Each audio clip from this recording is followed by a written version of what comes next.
21일부터 사적 모임 제한 인원을 6명에서 8명으로 늘리는 등 사회적 거리두기가 소폭 완화됐습니다. 위중증 환자가 1,000명을 넘어 걱정입니다. 양천구에 온 가족을 위한 문화예술 공간이 들어섰습니다. 영유아부터 노년층까지 함께 이용할 수 있는 갈산 문화예술센터를 소개합니다.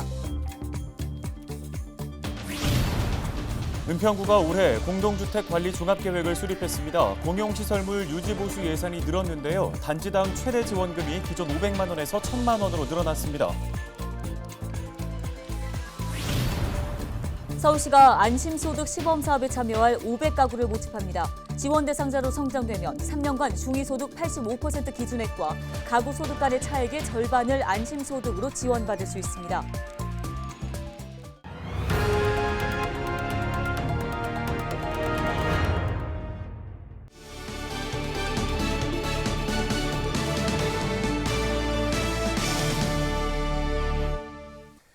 여러분 안녕하십니까? 헬로티비 뉴스입니다. 첫 소식입니다. 양천구에 온 가족을 위한 문화예술 공간이 들어섰습니다. 바로 갈산 문화예술센터인데요. 네, 영유아를 위한 공연부터 부모와 노년층을 위한 강의, 전시까지 한 곳에서 즐길 수 있습니다. 김진재 기자입니다. 바닥과 벽면에 전시된 예술 작품들. 또 다른 공간에서는 미술 강의가 한창입니다. 계단 옆 벽면을 가득 채운 그림들까지. 언뜻 미술관처럼 보이는 건물의 정체는 지난 11일 문을 연 양천구 갈산 문화예술센터입니다. 양천구가 신정 도시개발 사업을 통해 기부 체납 방식으로 확보한 부지에 조성한 시설로 지난 2020년 공사를 시작해 지난달 완공했습니다. 지금 438평 정도 되는데요. 국시비를 포함해서 총 사업비 196억을 투입해서 지상 4층, 지하 2층의 규모로 건립한 건물입니다. 건물 내에는 다목적 공간으로 활용할 수 있는 아트홀을 비롯해 강의실과 전시실, 옥상 정원 등이 들어섰습니다. 건물 4층에는 200석 규모의 전문 공연장도 마련됐는데요. 이곳은 공연뿐만 아니라 어린이집과 유치원의 발표회나 학예회를 위한 공간으로도 활용될 예정입니다. 특히 갈산 문화예술센터 공연장은 기존의 다른 공연장과 다르게 가족극을 전문으로 상영하게 됩니다. 개관과 동시에 센터에서는 미술전을 비롯해 부모를 위한 강연과 어린이 전용 공연이 열리고 있습니다. 시설 운영을 맡은 양천문화재단은 앞으로도 다양한 공연과 전시, 교육 프로그램 등을 선보일 계획입니다. 꿈이 자라고 있는 관내의 어린 아이들 그리고 어르신을 포함해갖고 부모들이 교류하고 본인들이 문화예술의 주체가 될 수 있는 프로그램을 적극적으로 발굴해서 운영을 할 계획이고요. 갈산 문화예술센터 시설 대관 신청과 공연 전시 정보 확인은 양천문화재단 홈페이지에서 할 수 있습니다. 헬로티비 뉴스 김진재입니다.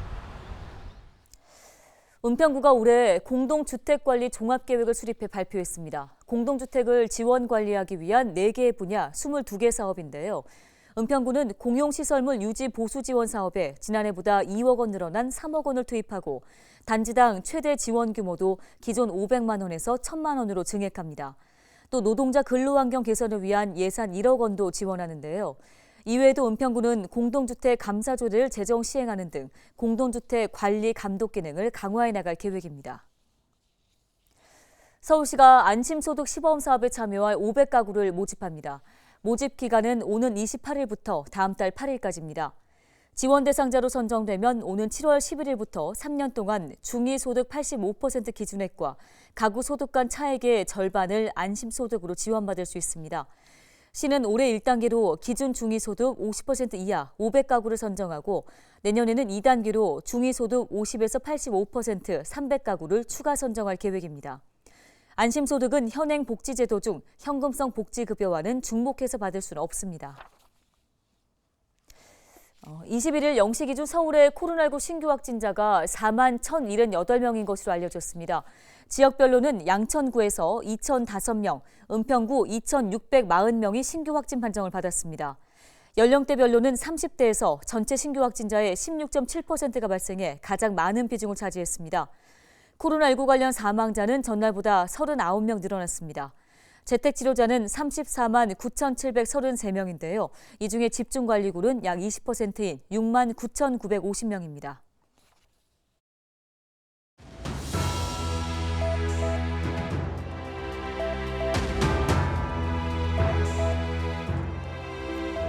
전국 코로나19 신규 확진자가 열흘 만에 20만 명대에 접어들었습니다. 지난 16일 약 62만여 명으로 정점을 찍고 조금씩 감소 추세를 보이게 된 건데요. 전문가들도 이달 안에 유행이 정점을 지나갈 것으로 전망하고 있습니다. 다만 이제 방역의 고삐가 완화되면서 유행이 계속되는 것 아니냐는 우려의 목소리도 있습니다. 자, 21일부터 달라지는 사회적 거리두기 내용을 살펴보겠습니다. 먼저 사적 모임을 할 때 이제 8명까지 가능해졌습니다. 기존보다 2명이 더 늘어난 거고요. 여기에 백신 접종 여부는 따지지 않습니다. 아이나 노인, 장애인 등 돌봄이 필요한 사람이 포함이 돼 있다면 8명 이상까지도 모여도 되는 거죠. 그리고 식당과 카페 매장 영업시간은 밤 11시 그대로 유지됩니다. 또 해외 입국자의 7일 자가격리 의무도 사라졌는데요. 국내와 해외에서 백신을 맞고 접종 이력을 등록했다면 우리나라에 들어와서 격리를 하지 않아도 됩니다. 단, 백신은 세계보건기구가 승인한 것만 인정됩니다. 방역당국은 갑작스러운 완화보다 유행 여부를 살펴본 후 또 의료체계가 안정적으로 가동될 경우 거리두기를 조정해 나가겠다고 밝혔습니다. 이 조치는 4월 3일 밤 12시까지 2주간 이어집니다. 데일리 브리핑이었습니다.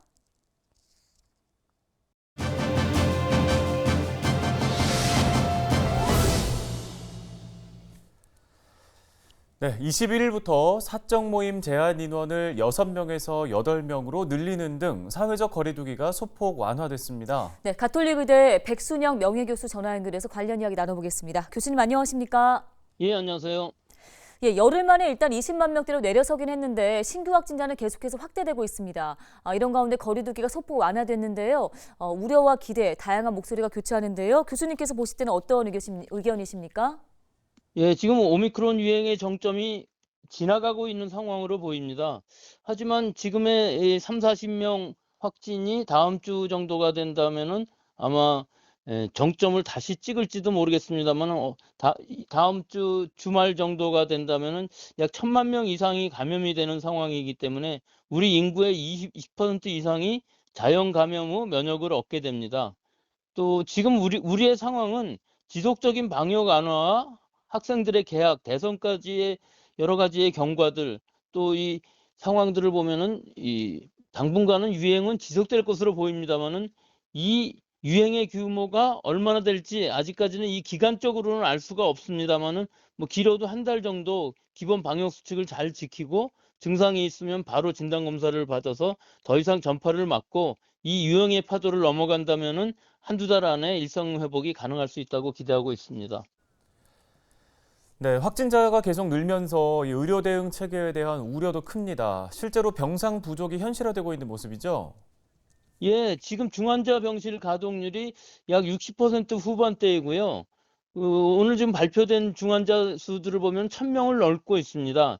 이 상황은 계속 아마 진행될 것으로 보이고 더 위험한 부분은 최근에 며칠간 300명 이상씩 계속 사망하고 있기 때문에 이 전체적으로 신규 중환자가 늘어나고 사망자도 늘어나는 추세인데 이 중환자와 사망자는 이미 2, 3주 전에 확인된 분들이기 때문에 이 시기 하루 확진자가 20만 명 이하였는데 앞으로 한 달 정도는 이것이 확진자 수가 굉장히 늘어난 영향으로 의료체제 역량이 한계에 도달할 것으로는 예상됩니다. 네, 이런 가운데 정부가 현재 감염병 1급으로 지정되어 있는 코로나19의 등급을 2급으로 하향하는 방안을 논의 중인 것으로 알려졌습니다. 2급으로 만약에 하향될 시에는 그럼 어떤 점들이 달라지게 되나요? 예, 에볼라와 같은 1급 감염병, 이게 약 17개 종류가 되게 되는데요. 여기서 제외하게 되면은 일단 여러 가지 상황은 달라지게 됩니다. 24시간 이내에 신고 의무, 전수조사의 의무, 음압격리 치료 의무들이 없어지는 반면에 이 확진자는 일반 병상에서 치료가 가능하게 되고 격리하지 않아도 되는 상황이 되기 때문에 일상 의료가 가능할 수는 있게 됩니다. 하지만 이 격리 기간 중에 보상이라든지 치료비 지원 등이 없어지게 되면은 개인 부담이 커지게 될 수가 있어서 이 2급으로 제외하는 것은 또 1급에서 제외하고 2급이 되는 것 또는 혹은 4급까지 완화하는 것은 조금 더 기간을 두고 이 오미크론 유행이 어느 정도 감소 시기에 들어갔을 때 전환할 수 있다고 생각합니다. 네, 알겠습니다. 말씀 여기까지 듣겠습니다. 가톨릭대 의대 백순영 명예교수와 말씀 나눴습니다.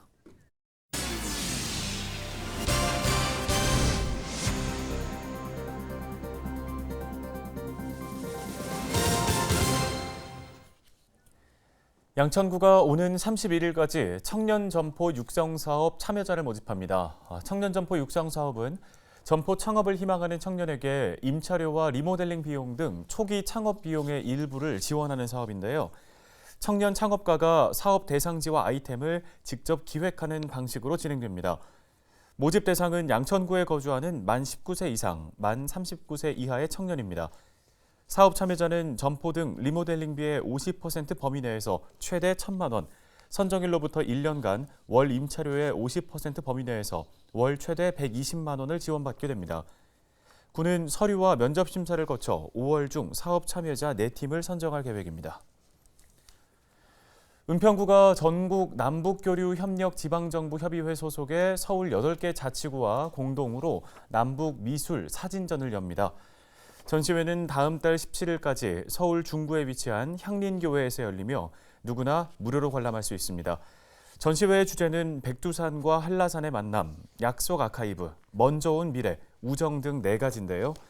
남북한 예술가 18명의 회화, 설치미술, 미디어, 사진 등 31개의 작품을 감상할 수 있습니다.